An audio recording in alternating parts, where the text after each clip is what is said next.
Hello, my name is Ruy Okaji, and this is my Physics Lab 3 Black Holes from Physics Shape Professor Parker.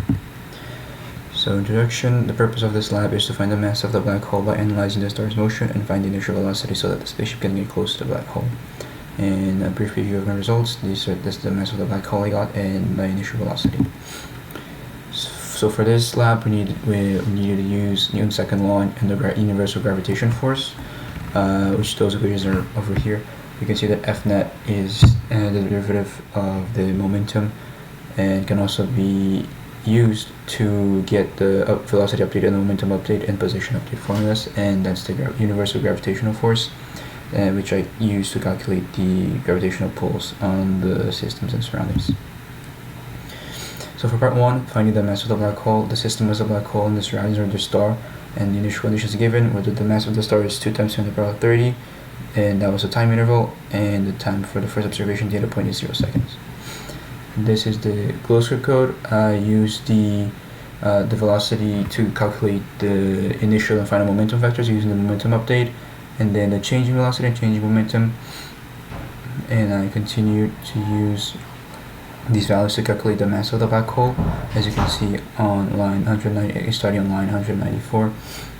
And then I actually calculated the total mass, which on line 196, which as the computer did a lot of iterations, I calculated total mass, and then on line 221 I took the total mass and divided by the amount of iterations so I could get the average value. So these are results for part 1. As you can see that the vectors would get larger as the star would get close to the black hole, because according to the gravitation force, the gravitation equation, the force of attraction is greater when the distance is smaller, as you can see by this equation. And that was the average of mass of the black hole. I got 1.76394 to the 10 times 10 to the power 34. For part 2, the system was the spaceship that surrounded the black hole and the planet, and the initial conditions were the mass of the black hole, which I calculated from part 1. So this is the closed script code for part 2. So I calculated the net force on the planet, and I calculated the net force on the spaceship using the equations that I already used that I showed before. And now I plugged these equations to calculate the position update, the velocity update, and the position update for both the planet and the ships.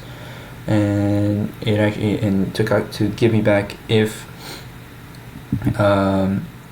the spaceship actually achieved escape velocity.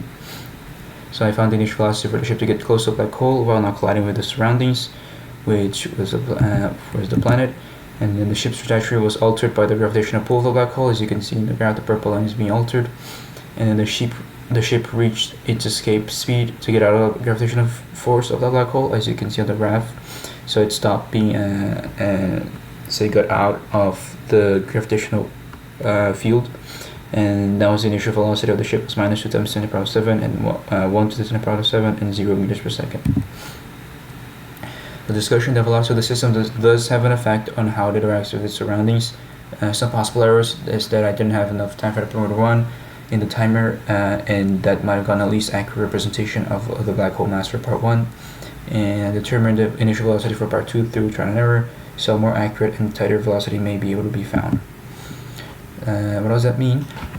So the net force is the rate of change of the momentum, and both the parallel and perpendicular components of F net, net force, and the rate of change of the momentum are easy to observe.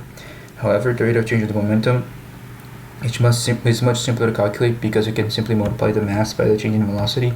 But for the net force, there are many other factors that have to be considered when we're calculating it, such as the systems and the surroundings influences. So for the what if question, we would actually need a lower x velocity, because in using the velocity in part 1, the velocity was enough for the spaceship to reach the escape velocity and escape the gravitational pull of the black hole. And if it had a lower velocity, as you can see on the purple curve, the spaceship stays in the gravitational pull field of the black hole, as you can see, making a circular path, a kind of circular path.